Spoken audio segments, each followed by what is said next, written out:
வணக்கம் தமிழே. உலகத்தில் எல்லா நாட்டிலையும் பல தமிழ் அமைப்புகள் இருக்குது. எல்லாரும் தமிழர்களுக்காக ஏதோ செய்வோம் என்று தான் முயற்சி செஞ்சு கொண்டிருக்கணும். இப்போ 2009க்கு பிறகு தமிழர்களுக்கு அந்த தலைமைத்துவம் தாங்கி வழி நடத்துகிற ஒரு அமைப்பும் இல்லை. இது இன்க்ளூடிங் விடுதலை புலிகளால் உருவாக்கப்பட்ட அமைப்புகள் கூடி இல்லை அவை நிர்வகித்த அமைப்புகள் கூடி இப்போ அப்படி இல்லை. 2009க்கு பிறகு அப்படி இல்லை.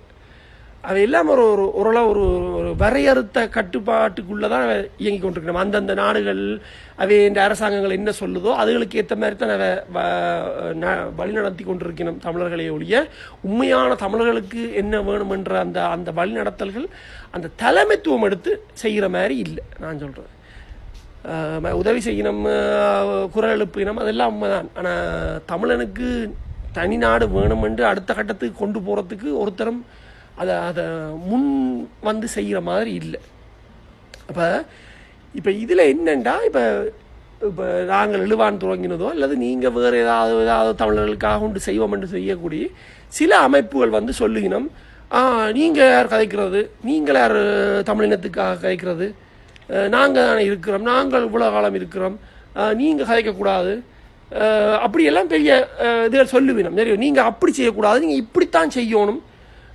அவை ஒரு தாங்கள் என்ன மாதிரி வழிநடத்தலில் போயிடுமோ அந்த வழிநடத்தலை தான் எங்களையும் செய்ய சொல்லிவிடும். உங்களையும் நீங்களும் ஏதாவது ஒன்று செய்ய போறீங்கன்னா செய்ய சொல்லிவிடும்.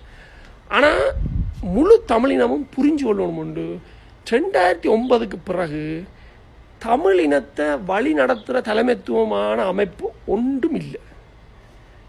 ஆகவே எவன் என்ன சொன்னாலும் அவன்கிட்ட கதையை கேட்டு நீங்கள் மாறிப்போவாங்க. உங்களோட பாதை என்னன்னு நீங்கள் டிசைட் பண்ணுறீங்களோ, அதாவது தமிழினத்துக்கு இப்படி போனால் தான் நல்லம்ன்ட்டு நீங்கள் டிசைட் பண்ணுறீங்களோ அந்த பாதையில் போங்க. அவன் கூடாது, இது அப்படி செய்யக்கூடாது, இப்படி செய்யக்கூடாது, நீங்களே யார் செய்கிறதுக்கு, அதெல்லாம் இந்த காலில் வேண்டி அந்த காலை விடுங்க. அவர் கத்தினா கத்திட்டு கிடக்கட்டும்.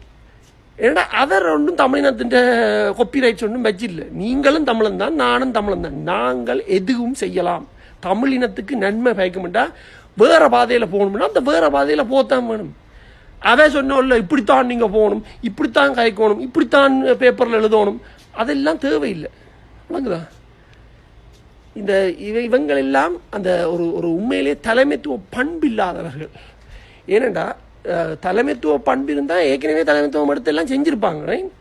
அதை செய்யாமல் ஓகே இப்படியே போய்கொண்டிருப்போம். ஒரு சாதாரண வழியில் ஏற்கனவே என்ன மாதிரி விதத்தில் போயிடுமோ அப்படி போய்கொண்டிருப்போம் என்று தான் போய்கொண்டிருக்கணும். அப்போ நீங்கள் போகிறது புதுவிதமான பாதை. அப்போ அந்த பாதையை விடாதீங்க.